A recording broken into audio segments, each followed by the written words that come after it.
you have to be okay with not being able to do everything yourself. You got to be okay with it. That's what grace means. When you give grace not only to others but to yourself, it's to say it is what it is and be okay with it and drop the shame and blame and the judgment. And we are exactly where we're supposed to be. And the hard work is being okay with that. Inquiring minds want to know, how are entrepreneurs like us daring bravely to build a stage, ditch the sweatpants, and step up to the mic? How do we create our own transformative events so we can get our message out into the world in a bigger way that's not only profitable, but it's actually something we can be proud of? That's the question, and the answers are inside this podcast. My name is Sarah Pfeiffer. Welcome to Green Room Central. Hey, it's Sarah. I have an invitation for you right now. You can join entrepreneurs from across the globe who share a passion for hosting their own events. Become part of the community that inspires and cheers you on over at greenroomcentral.com. Today, I brought into Green Room Central Studios Jan Barlow, founder and CEO of betterjobfit.org. With over 2 decades of global business development and job matching experience for global pharmaceutical companies, Jan launched her nonprofit, Better Job Fit, in 2009. Better Job Fit hosts leading-edge e-learning workshops and live events for people in career transition and consciously advanced leaders. Hey there, Jan. Welcome to Green Room Central Studios. Say hello to Lynchpin Nation. Hey, everybody. It's great to be here. Jan, I'm thrilled that you're here today, and I'm excited to talk about virtual events with you. And I thought, well, gosh, what better way to start than to hear where you got started with virtual events, because I think it's a lot different than the rest of us. Well, it's interesting because I used to work for a global pharmaceutical company and medical device. And so we started out really in the trade shows. So the healthcare trade shows. So it was really the one event I clearly remember as one of the first is being in Chicago.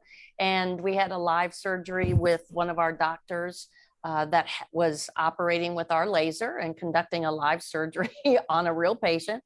And we were having to transmit it through a communications truck in front of his office, which was in New Orleans. So left Chicago that morning early, flew into New Orleans, drove to his office, and it was really a true production. We had lights. I mean, it was literally like filming a movie, right? Wow, we have come so far, We haven't have. we? We have. Wow. And I think that's one of my favorite parts about the pandemic is the light years of jumps that we've made in the innovations of virtual events and what we're able to do and how the capabilities are now all within each of us as entrepreneurs to host our own. And I just love the accessibility, and they've proven to be so wildly successful that I think it's now always going to be and we're not ever going to get rid of virtual events because it opens up the opportunity to so many more people to be a part of the event. Now, I know that you have since left the corporate world and have been on your own for quite some time as an entrepreneur and are doing your own virtual events. And I'd love for you to share that evolution and where you're going today with your events. Well, thank you so much for asking, Sarah. Really, I left corporate America back in 2007, it was really, and started my own business officially in 2009. We started Better Job Fit and started first working with veterans and foster care alumni, but we then started to do virtual back in 2018 when our services were being, I guess, requested really from the career networking groups. So we started to do live workshops at, the areas around Texas. But then we were getting requests from career networking groups from other states So we started doing virtual workshops in 2019. And then, of course, the pandemic. So we had our first so-called event, just a small little 5-hour event, but that was in 2020, and then kicked it up a notch in 2021. So tell me what 2021 looked like. So we started saying, okay, let's kind of do this small. We didn't want to do the virtual trade show, model with booths and stuff like that. We just really wanted to create, we took our 5 speaker event and we really wanted to provide some good sponsorship add-ons to people, right? Instead of a logo and a hot link. So we had 3 months of content marketing of live stream events. We had meeting like breakout rooms, just small little topic get-togethers that people could talk and really just share experiences. And then that led up to a 3-day virtual event. So that with speakers during the day, we had breakout sessions in between. But I got to tell you, Sarah, that leading up to that, the work, I mean, it was me and we had a member of our team that worked 6 to 10 hours. That's it.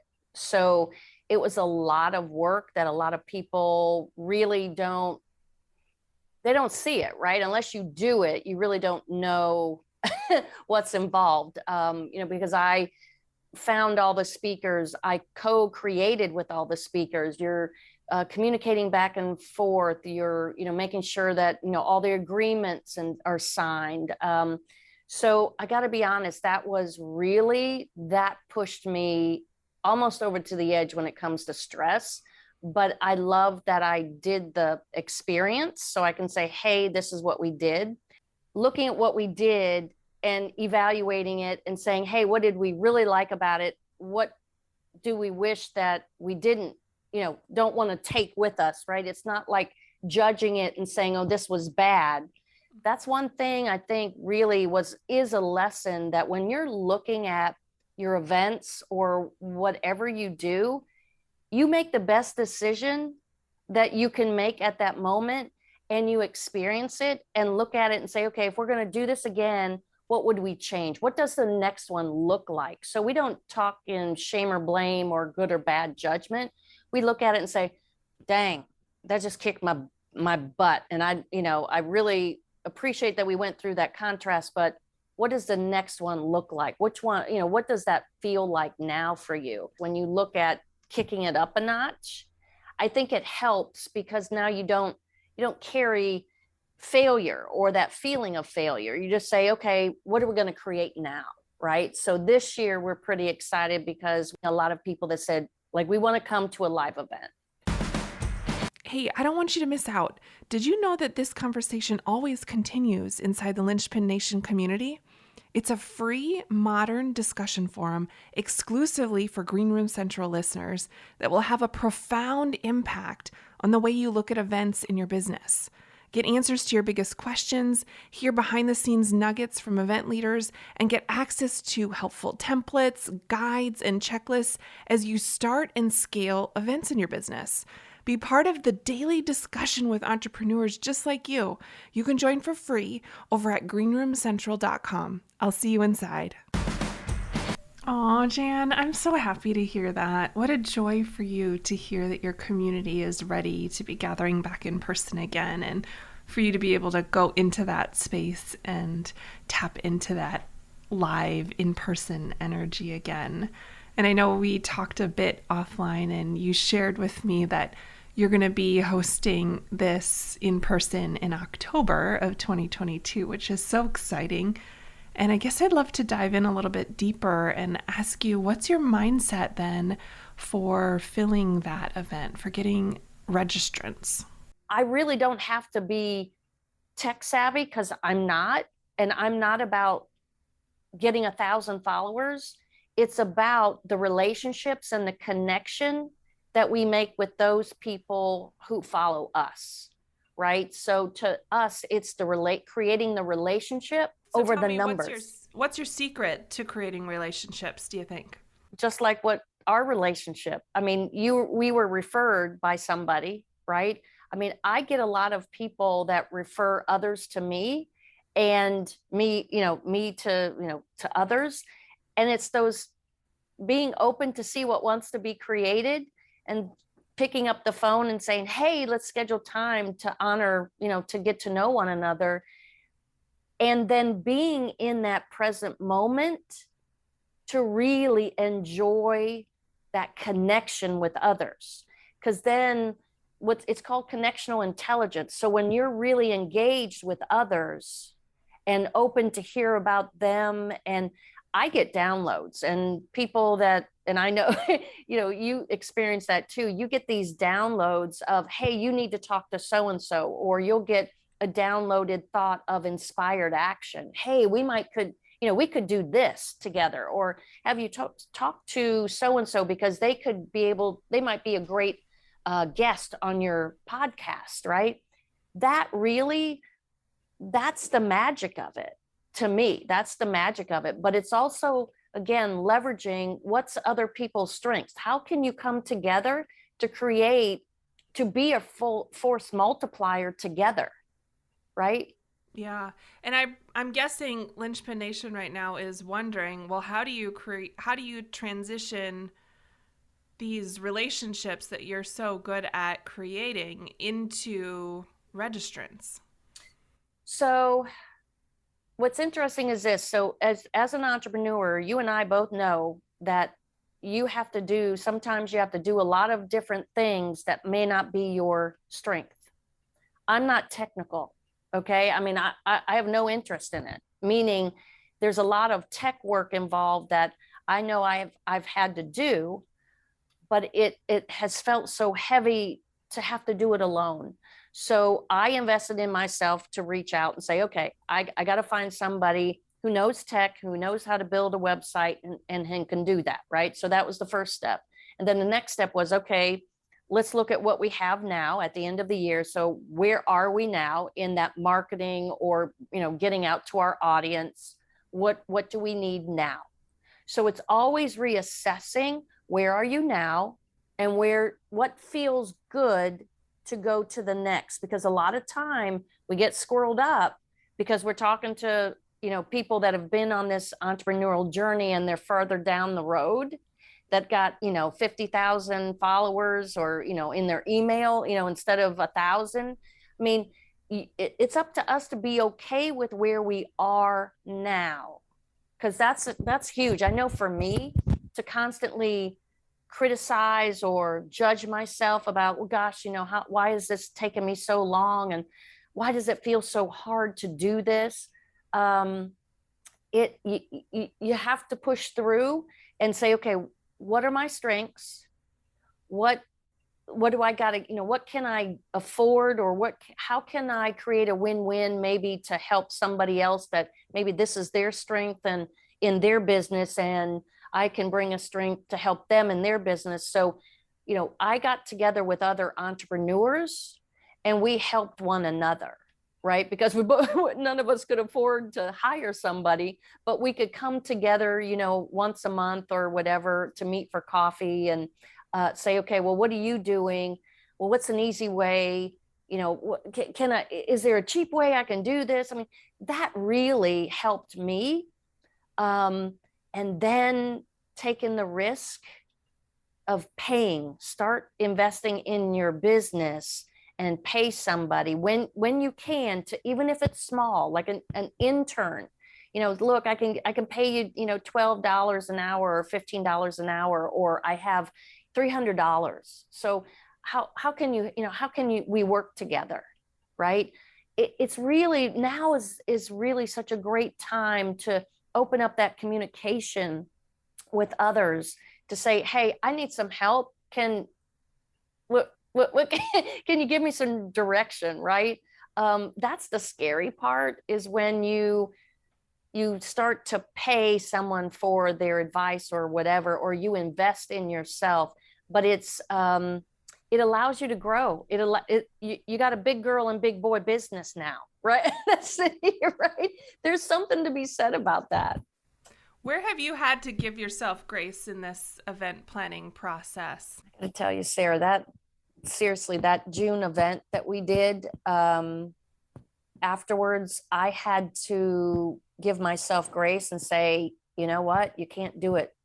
You can't, you have to be okay with not being able to do everything yourself. You got to be okay with it. That's what grace means. When you give grace not only to others but to yourself, is to say it is what it is and be okay with it. Have to be okay with it. You know, and lose and drop the shame and blame and the judgment. And we are exactly where we're supposed to be. And the hard work is being okay with that, right? And not judging ourselves with other people. I'm always a big advocate for entrepreneurs understanding the process of planning an event, so that they understand it well enough that whatever they create, they can repeat, because events are such a powerful tool in our businesses. But if we allow them to get out of hand, yeah, oh, it's a very easy to get on that runaway train with events, and then it feels like a burden instead of the pure joy that it is to connect with our communities in person or virtually, but in that live setting. And we miss out because we feel this dread of having to go do it again. And so I love when people come into Live Event Academy and they get themselves educated so that they are producing things at a scale that's repeatable so that they can do them more often. For them, right? The Exactly. repeatable for them. Yeah, at That's the scale important. and repeatable for them. 100%. Nail on the head there, Jan. Yeah. I know that we're getting close to the end here, and I don't want to miss out on asking you a few rapid fire questions, if you would indulge me. Absolutely. I think it would be so fun to know what you tell yourself backstage and on stage. Really, it's about making sure that I'm focused on the now. I mean, being in the present moment, making sure that my head is not on the left side of my brain so consumed with details of concern or fear or, that it's being in the present moment and really thinking, why am I doing this? Getting back to my why and what excites me about that. Because that energy, right? That energy to pull it in at the present moment is so necessary, because people sense when you're not present, right? But also, you're doing this for yourself. Everybody does. That's what people get squirreled up. They say, oh, I did this for so-and-so, or I did this for so-and-so. No, every human being acts from what they want. And if you think that you're doing it for somebody else, you're doing it for the wrong reason. I mean, but for me, it doesn't matter whether it's backstage or front stage, making sure that I am present in the moment and I recall and get myself in that vibe of joy of how great it has been leading up to now to create it, to co-create it. Oh, I love that. I love that. What's your best tip for filling your event? I got to tell you, it's about leveraging those relationships, always looking for win-win. So like whether for your speakers, sponsors, look for the win-win, but don't, and also be observant to who's popping in your bubble that you already know that can champion for you, that can be your champion. For me, I have to remember I have a phenomenal network. And when you're talking about your post on social, you need to be tagging your peeps, the people that already know you and love you. Like, are you kidding me? Right? And just the same as what you need to do for them, right? Make sure that they're tagging you so you can support them. But I think it's just really, you don't have to do a lot. Just look at the people that already know and love you and support you, and they advocate, they champion for you, right? Yeah, exactly. What's your favorite moment at events that you host? I don't mean to be cliche, but again, the moment that I'm in, I mean, Mm. it just really, I can't emphasize that enough. I guess because when I was so stressed out doing last year's, the June event, it, I missed like toward the time that we were like the 2 weeks before the actual event, I was so stressed. Mm. It didn't make it fun. Like it wasn't fun. And I don't want to ever go back. So making sure that I'm in the present moment and I'm checking myself and my stress level and putting things in perspective. And because I'm the only one that controls that. Like everybody, you control your stress level. You can control how much you take on, right? So it's really honoring yourself so you can honor the event. That's so good. I always tell people, even if they are a solopreneur and they're hosting a small event, they should never be doing it alone, because you can't be schlepping boxes into the event Oh, and at the same time be 100% present to serve at your highest and best, as your highest and best self. It is just it can't be happening both things at the same time. no. And so I think you were sensing that leading up, that there just wasn't enough capacity within your team to be pulling off what we were pulling off and staying present, even though I'm sure it was fabulous. I got to tell you though, again, like you said, I mean, that time that I didn't feel good, that I was so stressed and I wasn't in joy about the whole event. I said, okay, that no, that's on me, you know. Yeah. I love the personal accountability and ownership that you exhibit as such a model for all of us. What's the best thing about hosting your own events? I like the co-creation part of it. I like really being part, literally the being able to be the person that messes with the clay, right? And be able to enjoy who's popping in my bubble to co-create with. That literally I love, right? I mean, I never look at I'm the boss, because it's all about I am co-creating with others. And if they have a comment, if they have a suggestion, I listen to it. Yeah, I'm the one that ultimately has to make that decision, but it's the co-creative process that is so rewarding to come back and say, wow, I had such a great time. I met so many great people. Yeah. That's kind of how I look at it. Oh, Jan. That's wonderful. I love you, my friend. I'm just so excited that we met one another. Oh, likewise. Last question for you. I just love to know what you're reading. Okay, guess what? 3 books. No, seriously. Okay, Play Bigger. Ooh. When I told you that we are category king, we're literally, with this year's summit, our audience is our consciously advanced leaders. We're a category king. We are literally using this book to really create a category king in virtual and live events, a whole new experience, and also who we're targeting in consciously advanced leaders. Next is connectional intelligence. Wow. Big thing, connection. When we talk about the downloads that we talk about, when you're truly connecting with others. And then, of course, this one, the new power, right? How power works and hyper-connected world and how to leverage it. I mean, as you know, I say I'm just like, I see all of the tabs on the books. I mean, amazing. and because again, like I keep these handy because I'll be like, okay, what is this? I know there's something in here.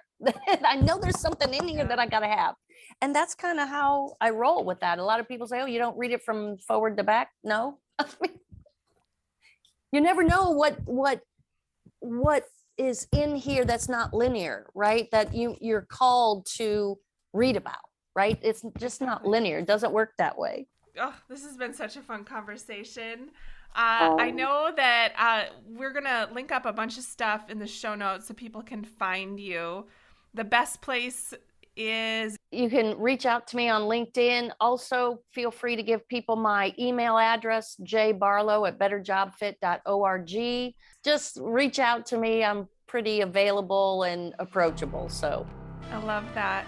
Jan, it's been such a joy to have you inside of Green Room Central Studios today, and I thank you for gifting us with your time and sharing your perspectives and expertise, and I wish you all of the best on this year's summit. My friend, thank you so much, and I look forward to staying connected. Thank you for listening to the Green Room Central podcast. If you love this episode with Jan, then please take a screenshot on your phone and post it to Instagram. And be sure to tag @SarahPfeiffer and let me know, why did you like it, and what would you like to hear, and who would you like to hear from in the future? That'll help me know what to create for you. Also, if it's on your heart to host your first or next event in 2022 and you need to jumpstart, let's connect for a strategy session. Just go to greenroomcentral.com. In a 2-hour intensive private session, I can help you pivot, scale, or start your event vision from scratch. Together, we'll build an actionable plan so that you can feel confident and clear on your next steps. Go to greenroomcentral.com right now to sign up. Now, on average, I spend about an hour a day reading every month of every year. If you love learning on the go as much as I do, go to greenroomcentral.com to get a free audiobook and a free 30-day trial of Audible, my audiobook platform of choice and a sponsor of Green Room Central. Right now, I'm listening to Playing Big by Tara Moore, and I am loving it. Perhaps give that one a try. I appreciate your commitment to leveling up and learning the mindset and strategy of live events. Keep going. Keep learning. If you want more, head over to greenroomcentral.com for show notes and all the links from today's episode.